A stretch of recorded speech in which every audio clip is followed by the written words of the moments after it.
Allez, bienvenue dans le royaume intérieur. Je suis Julie Descamps. Alors, avant de commencer, je souhaite joyeuse fête de Pâques à tout le monde qui va m'écouter, car nous sommes le dimanche de Pâques. Et bien sûr, notre message va se porter sur le Christ. Jésus-Christ. Est-il un homme ou Dieu? Voilà, parce que nous voulons expliquer la fête de Pâques. Allez, avant de continuer, j'aimerais dire merci à tout le monde, tous les abonnés dans le monde entier qui m'écoutent en ce moment. Je dis merci pour la confiance, merci pour les abonnements, merci pour les likes, car si je suis encore ici aujourd'hui, c'est parce que toi, tu es là de l'autre côté, vous êtes là de l'autre côté. Et moi, j'essaie autant que possible d'honorer à ma parole, à savoir mettre à la disposition de l'humanité entière, bien sûr, des messages qui vont participer et contribuer à l'éveil de la conscience humaine et particulièrement celle de francophones, parce que c'est le français, mais toute personne qui parle français, bien sûr. Allez, je vous aime très bien et sans plus tarder, nous allons entrer dans notre sujet. Voilà. Et je dirais, si tu m'écoutes et que tu n'es pas encore abonné, n'oublie pas de le faire et surtout, pense à activer la cloche de notification afin d'être avisé automatiquement lors des prochaines publications. Voilà mes amis, aujourd'hui, Jésus-Christ, un homme ou Dieu? Voilà.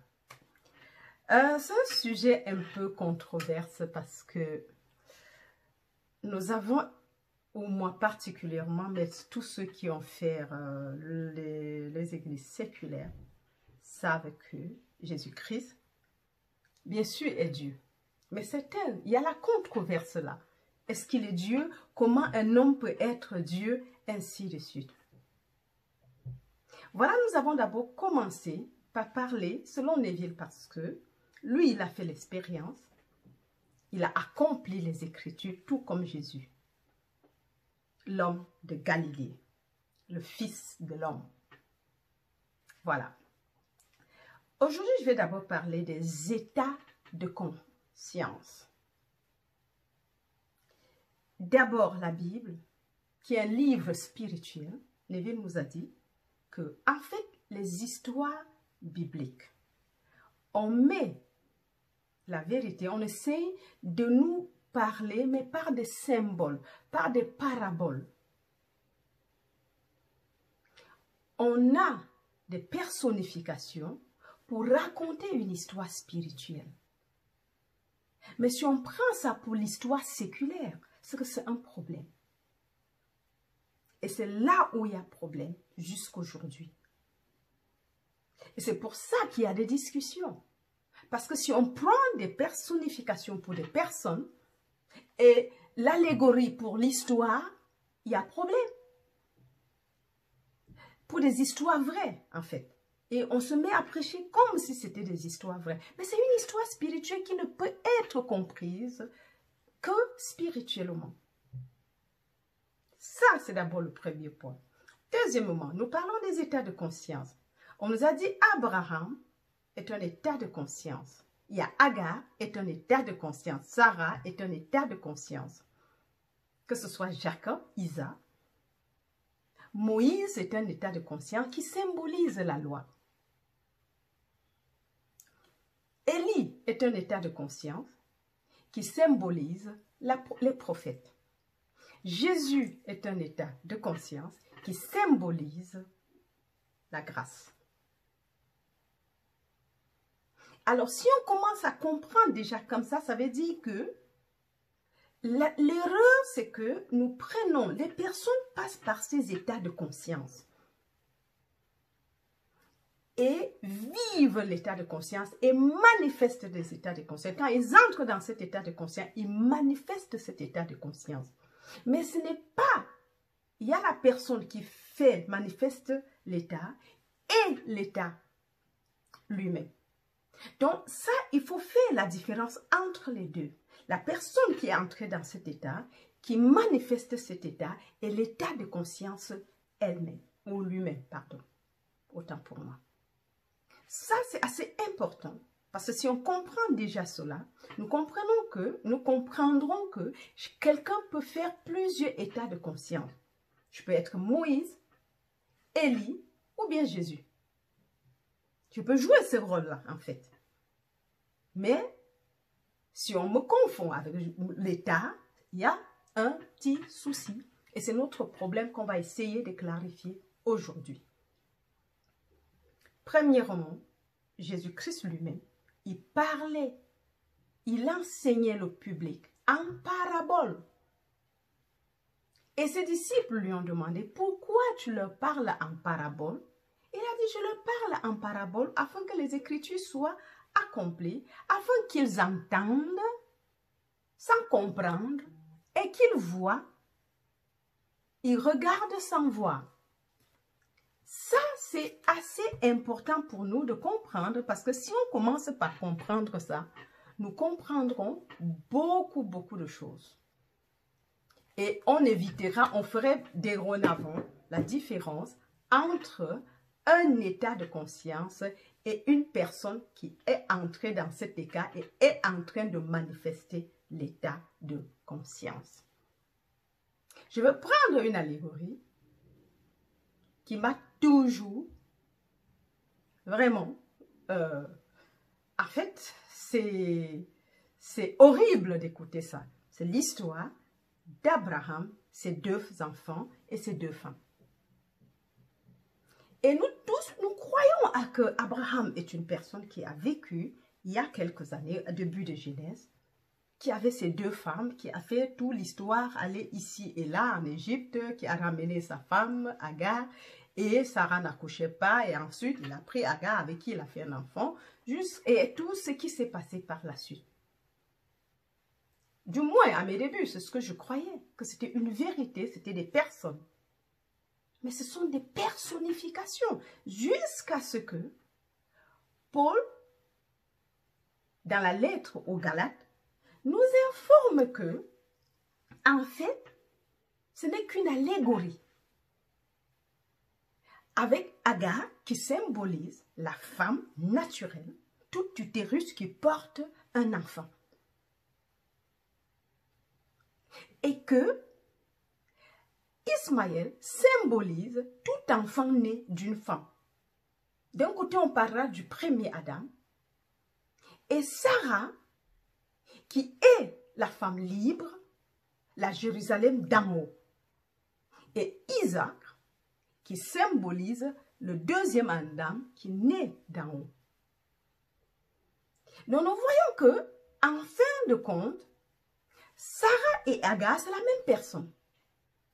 L'une qui est l'utérus en bas, qui naît les enfants dans la servitude. Parce que tout enfant qui naît de Agar est crucifié. Le Christ est crucifié en lui. C'est une croix. Dieu est confiné dans cet enfant. C'est ça la servitude. Et l'utérus d'en haut, qui est Sarah, qui contient, qui est le tombeau, dans lequel Isaac va sortir, est dans la liberté. C'est la même personne qui porte ces deux. C'est juste 2 états, 2 niveaux, une même personne. L'un, l'utérus d'en bas, et l'autre, le crâne, qui est Sarah. Et je dois dire que c'est les femmes qui peuvent porter les 2 rôles, Sarah et Agar. Mais les hommes, ils n'ont pas de Agar, mais ils ont des Sarah. Parce qu'à chaque être humain, Dieu, dès le début du temps, a crucifié le Christ dans l'humanité tout entière. et nous manifestons le plan qui est déjà. Donc nous comprenons qu'il y a l'allégorie qu'on a pris pour de l'histoire et des personnifications qui ont été prises pour des personnes et ça cache la vérité, ça cache la réalité, la révélation. En prenant l'histoire d'Abraham mot pour mot, ça nous cache la vérité qui se cache derrière. C'est pareil pour l'histoire de Jésus-Christ. La Bible nous dit que Jésus-Christ est le plan de salut, de rédemption de Dieu. La même Bible, par Paul, nous dit que le Christ est la puissance et la sagesse de Dieu.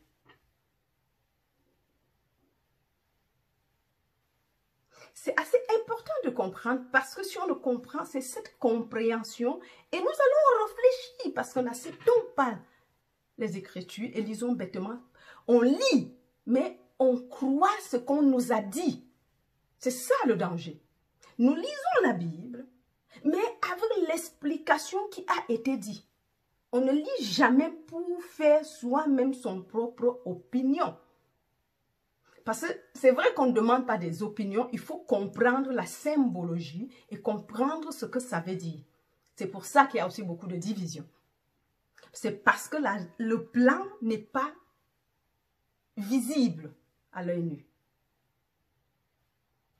C'est Neville, parce qu'il a vécu, il a accompli les Écritures, qu'il a pu par la suite relire la Bible et nous expliquer par l'aide d'Abdullah, qu'il a enseigné, parce que lui-même avant il était comme nous, il était né de parents, c'est anglican ou c'est baptiste.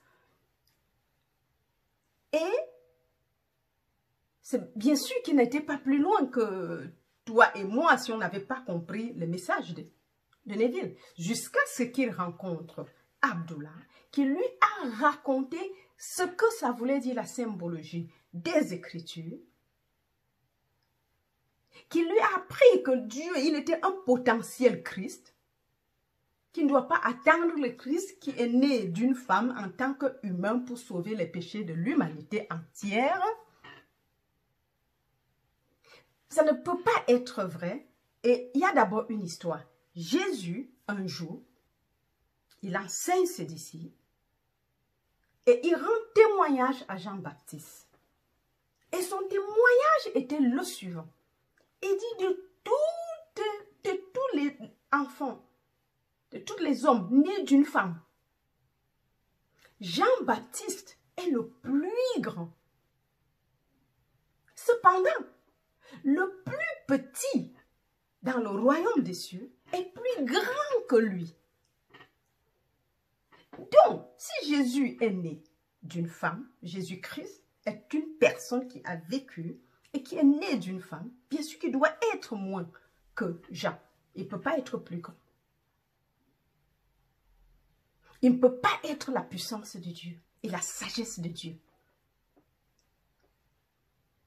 On voit l'évangile de Jean qui expose vraiment le mysticisme chrétien. Il commence qu'au commencement était la parole. Et la parole était avec Dieu et la parole était Dieu lui-même. Certaines versions disent au commencement était le Christ, le Fils. Et le Fils était avec Dieu et le Fils était Dieu. Ainsi de suite. Tout a été créé par lui et rien de ce qui a été créé ne l'a été fait sans lui. C'est le Christ. Et nous savons très bien que Jésus, c'est le Yoshua anglicisé. Et Yoshua, c'est le nom de Dieu. Yod-Hi-Va-Hi en hébreu. C'est le nom de Dieu. Et dans Exode 3, ce nom veut dire encore « je suis ». Donc, nous comprenons, c'est un nom composé, Jésus, le Père, et Christ, le Fils. Jésus-Christ, le plan de rédemption de l'humanité. Maintenant, si nous revenons à la Pâque, nous avons la crucifixion, bon, la souffrance après la crucifixion, après l'enterrement et la résurrection. Et Noël nous parle de la naissance. Et Noël est fixe et la Pâque est mobile. On parle de 3 jours. Enterré, crucifié, enterré et le 3e jour, il est ressuscité. Mais 3 jours, ça ne veut pas dire 1, 2, 3. Il y a la roue de récurrence. C'est répétitif. C'est la roue de récurrence. La crucifixion, il y a un message d'ailleurs qui a été publié, la crucifixion, et je vous invite à aller réécouter ce message, et je mettrai le lien sous cette vidéo. Si on comprend le message de la crucifixion, on avancerait mieux. La crucifixion a lieu dans le début des temps. Jésus-Christ a dit à ses confrères, parlant d'Abraham, il dit, avant qu'Abraham soit, je fus. On dit, mais toi, le tout petit qui est né hier, tes sœurs ne sont-ils pas au milieu de nous? Tu dis, mon père, mon père. Oui. Donc, il ne peut pas être celui, l'homme, cette personne humaine née d'une femme, même si elle est vierge. Et maintenant, il dit, avant qu'Abraham soit, je fus. En fait, nous devons juste comprendre. Ne laissons pas notre cerveau derrière et écoutons ce que les gens disent. Lisons la parole et évoluons avec. Laissons l'Esprit Saint nous enseigner, l'esprit de pénétration spirituelle, nous donner la révélation, l'Esprit Saint qui est l'esprit de révélation, qu'il soit avec nous, qu'il nous ouvre les Écritures. Par le mental, on ne peut pas comprendre les autres choses spirituelles. Ce sont des paraboles, des allégories. Et il faut quelqu'un qui comprenne, pas qui comprenne, mais qui ait vécu l'expérience, nous expliquer. Parce que Jésus pouvait bien enseigner ses disciples pour avoir vécu l'expérience. Mais bien sûr, quand on le regardait, on voyait l'homme de Galilée. On l'appelait maître. C'est nous qui l'appelons Seigneur, mais ses disciples l'appelaient maître. Donc, nous devons comprendre ces choses. Parce que si on ne comprend pas cela, il y a un problème. Et on n'avancera pas du tout. C'est pour ça qu'il y a stagnation. Mais heureusement, Dieu lui seul, il accomplit, il dit de tout. Vers son accomplissement, le temps va venir, même s'il faut faire la roue de récurrence. Mais le jour vient.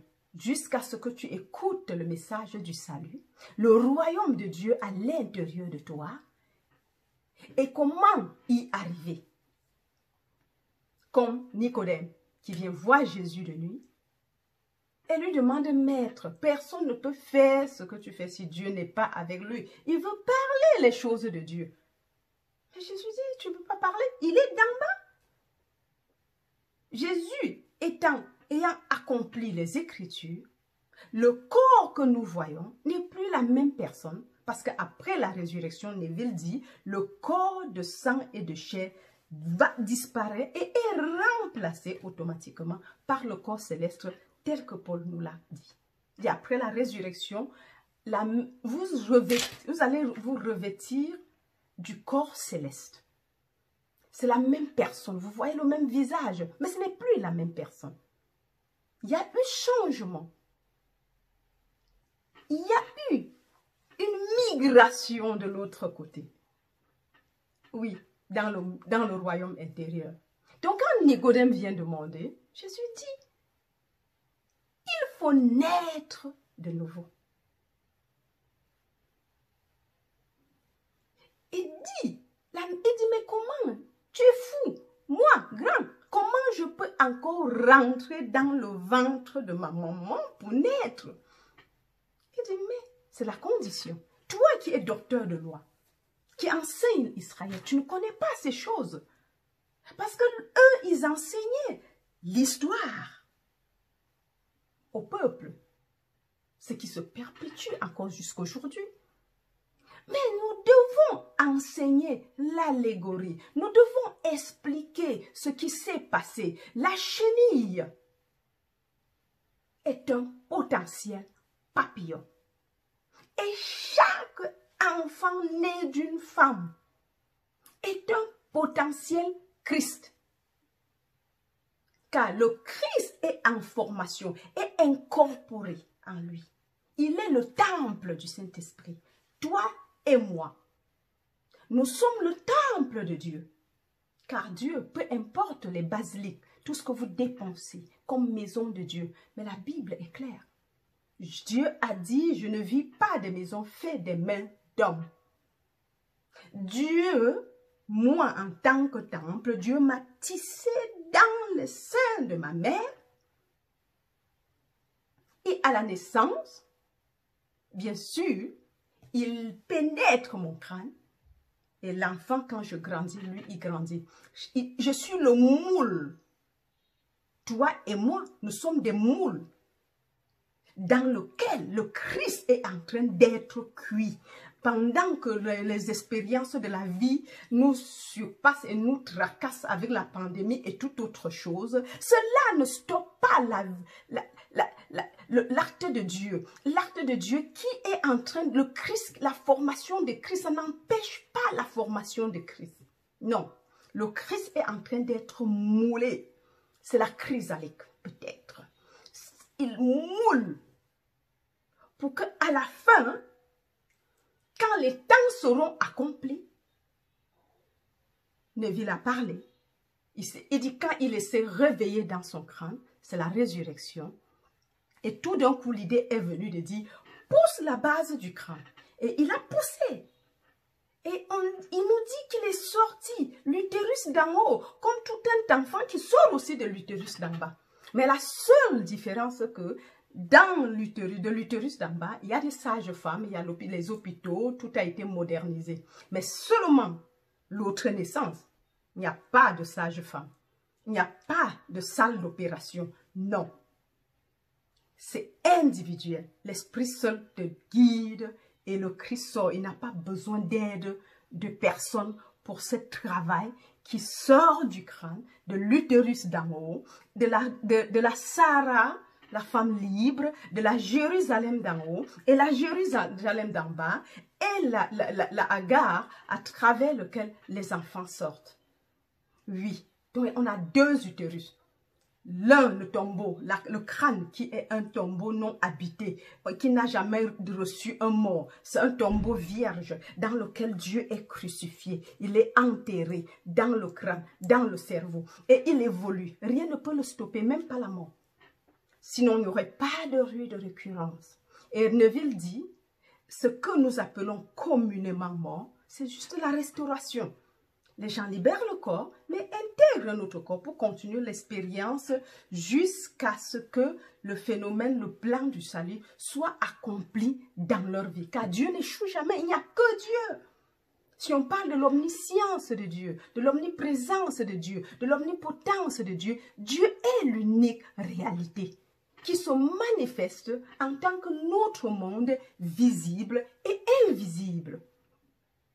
Donc le moule est Christ est en train d'être moulé à l'intérieur de nous. Donc malgré les vents qui soufflent dehors, ça n'empêche pas toute croissance-là. C'est une croissance spirituelle et Dieu seul tient le secret. Et au moment opportun, quand les temps sont accomplis pour cela, le Christ, il dit tout ce qui se trouve sur la terre, Éphésiens 1, et tout ce qui se trouve dans les cieux, l'univers visible et invisible sont unifiés, restaurés et rassemblés en Christ. Il dit tout trouve son accomplissement et sa perfection en lui. Il dit l'humanité se résume et s'achève en Christ. Ça, c'est ce qui est écrit dans Éphésiens. Allons lire cela. Donc, si on commence à comprendre, nous saurons vraiment dire que Jésus-Christ, bien sûr qu'il est Dieu, mais pas né d'une femme. C'est le plan de salut, de rédemption de l'humanité tout entière. Jésus, le Christ ou le Christ Jésus, c'est la même chose. Nous devons comprendre ça. Donc si on commence à comprendre ces allégories, nous devons comprendre que chaque homme et femme est un potentiel Christ, jusqu'à ce que les Écritures soient réalisées ou accomplies en lui. C'est ça qui fait de lui Christ. Et parfois, communément, on dit que si tu acceptes que Jésus est mort à la croix pour toi, qu'il a payé le prix pour toi, tu es né de nouveau. La nouvelle naissance n'est pas avec la bouche. La nouvelle naissance, c'est un acte qui s'opère. Oui, ça c'est le message de Neville. Ça, c'est son expérience. Et c'est lui qui a ouvert mes yeux, et beaucoup d'ailleurs. Oui.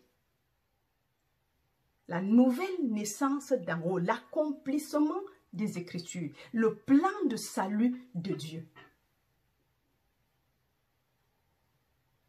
C'est important de le comprendre parce que nous devons avancer et ça c'est la Pâque. Et chacun a sa Pâque. Ou bien la naissance d'en haut, c'est la résurrection, la crucifixion. Nous voyons que la Pâque a été dès le début du temps. Et chacun, son jour arrive. Il dit, si on te dit, le Christ revient, oui. Mais si le Christ revient, il ne revient pas de l'extérieur vers toi, non. Il revient, mais il revient en tant que toi. Il naît d'en haut, dans le royaume intérieur. Parce que le royaume, l'un, c'est le chair, la chair et le sang.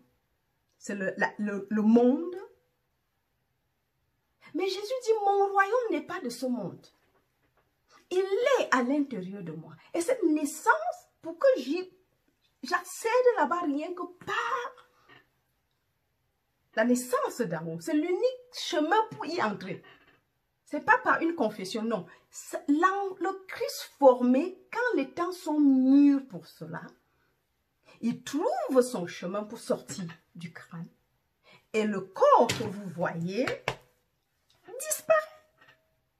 Tu te réveilles le matin, tu te vêtis d'un corps céleste qui n'est plus sujet aux maux de ce monde. Et il faut le savoir. Ni aux puissances de ce monde. Il dit, personne n'a le droit sur moi. Personne n'a le pouvoir.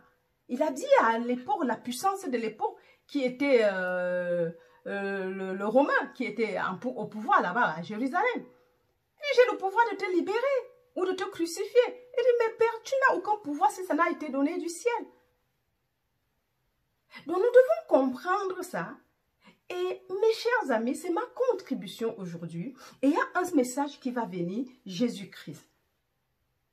Et déjà à la crucifixion, où il se réveille en moi, c'est des sujets, réécouter ces thèmes. Parce que ça nous permettrait de comprendre qui est Jésus-Christ et qui sommes-nous.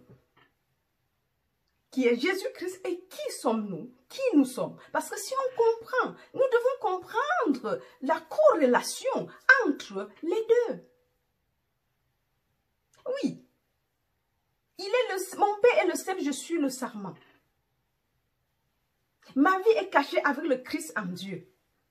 Personne ne connaît le Père si ce n'est le Fils. Et personne ne connaît le Fils si ce n'est le Père. Et personne ne connaît le Père si ce n'est le Fils et à qui le Fils veut le révéler. C'est pour ça que la deuxième étape, quand Neville sort du crâne, quelques mois plus tard, il fait la rencontre de David, qu'il appelle Père. Oui, il dit qu'il savait cette jeunesse avec amour. Il n'y avait rien pour expliquer qu'il est son Père. Et si le Père, ça veut dire que cela confirme que la paternité de Neville à l'instant T. Si David l'appelle Père, ça veut dire que David est le fils et lui, Neville, à ce moment, il est le Père. Mais c'est des choses qui se passent spirituellement. Et comme ça s'est passé dans son cas, il explique d'autres personnes qui ont eu cet accomplissement, mais c'était différemment. Ce n'était pas la même chose. Et je dois aussi vous dire, lui, il parle comment ça s'est passé chez lui. Mais je dois vous dire que ça ne se passe pas de la même manière chez tout le monde. La naissance, il y a une autre qui dit, elle s'est couchée et un géant est sorti de lui. Parce que l'enfant né dans les langes, couché dans les langes, n'est qu'un symbole de la naissance du Christ, de la naissance d'en haut. Quand Christ libère, quand il atteint la maturité, il sort, il fait son chemin et il sort. Combien d'années? Tu fais la roue de récurrence, mais cela doit se passer. Personne, c'est le chemin, c'est notre destination. La naissance d'en haut, la formation du Christ en nous, le développement de la conscience christique. Et les messages que nous donnons nous aident à y parvenir, à comprendre, nourrir la foi. La foi vient de ce qu'on entend et ce qu'on entend vient de la parole de Dieu. C'est le but des enseignements. Et ça, nous devons aussi comprendre. Je sais que chez Neville, beaucoup prennent la partie qui symbolise les richesses, comment manifester. Mais Neville lui-même dit, ne vous affolez pas avec ce que vous manifestez, parce que si vous gagnez le monde et perdez votre âme, ça ne vous aurait servi à rien. On a vu le fils, l'homme riche de Jérusalem, qui vient vers Jésus et dit, mais maître, comment faire pour hériter le royaume des cieux? Il lui a dit, va vendre tous tes biens et toi, suis-moi. On dit que le monsieur a regardé les biens. Il a vu, il avait toute une fortune. Bien sûr, lui-même, il a renoncé au royaume de Dieu. Il a renoncé à la vie éternelle. Il a renoncé. Il dit qu'il préfère ses biens. Mais il va laisser ses biens ici et partir. Personne en mourant, en quittant ce qu'on appelle, Jésus appelle, non pas Jésus, mais Neville appelle la restauration, a pris quelque chose. Quand on quitte ce monde, sauf si on a accompli les Écritures, auquel cas nous sommes sortis, avec déjà la nouvelle, la naissance d'en haut, nous sortons de la roue de la récurrence. Et quand on laisse le corps qui nous voyons, qui nous verrons, comme dans le cas de Neville, quand il nous racontait l'histoire, c'est un corps céleste, quand il le libère, il dit qu'il ne revient plus dans l'histoire de l'humanité. Non, il ne revient plus sur cette sphère terrestre. Il continue pour d'autres missions. Donc, notre corps est le temple du Saint-Esprit.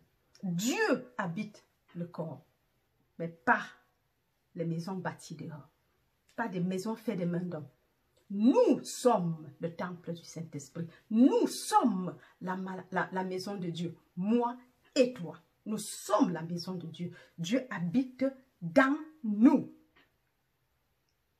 Et chemin faisant, attendant la résurrection et la naissance d'en haut, nous sommes des potentiels Christ. Ou bien des Christ en formation ou en gestation. Et l'enfant va naître d'une façon. Nous sommes enceintes du Christ. Chacun de nous. Sans exception. Peu importe la mentalité. C'est le but à atteindre. Nous sommes enceintes du Christ. Nous portons le Christ en nous. Donc, je crois que je ne dois pas seulement encore conclure que l'état Jésus-Christ et la personne qui passe par cet état, si on fait la confusion et prend la personnification pour la personne, cela nous cache la réalité et nous empêche d'évoluer. Donc, Jésus-Christ, le plan du salut, est vraiment Dieu. Mais ça n'a rien à voir avec l'homme de Galilée qui est passé par cet état de conscience, comme Neville aussi, et tout comme Paul. Et plein d'autres d'ailleurs, que ce soit Shankara ou que ce soit, Bouddha. On parle dans le bouddhisme du développement de la conscience christique. Et plein d'autres encore, ou le Tao, Lao Tzu. Ces personnes qui ont vécu, qui ont accompli les Écritures, c'est peut-être dit différemment. Mais la religion vient du fait qu'on prend la personne pour de la personnification et il est l'unique. Mais s'il est unique, ça me sert à quoi que Jésus-Christ soit ressuscité s'il est une seule personne et moi pas. Neville parlant de Blaise Dion lui a dit, qui est Jésus-Christ? Sans hésiter, il a dit, Jésus-Christ est Dieu. Mais moi aussi. Donc, c'est ça qu'il faut comprendre. Parce que si le chemin d'une seule personne, il y a un problème. Ça veut dire que vous poursuivez quelque chose que vous n'atteindrez jamais. Mais ce n'est pas le cas. Jésus, le Dieu Tout-Puissant, c'est le Dieu d'amour. Et il n'a abandonné personne. Il est à l'œuvre et il mènera tout à son accomplissement. Il n'y aura pas de retard là-dedans. Non, il n'y a pas de retard. Ça, au moins, ça nous console. Peu importe ce qui a été dit, la vérité doit se savoir tôt ou tard. Parce que c'est la destinée de tout le monde. Allez, mes chers amis, je vous aime très, très, très fort. Merci de m'avoir écouté jusqu'à la fin. Et je dois vous dire que sous chaque vidéo maintenant, il y a un lien PayPal qui pour des dons de nature ou n'importe quoi. Donc, il y a un lien PayPal. Si vous sentez que vous allez soutenir le travail qui est en train d'être fait, n'hésitez pas. Le lien, il est là parce qu'on me l'a demandé plusieurs personnes. Et c'est pour ça que le lien, j'ai commencé à mettre le lien.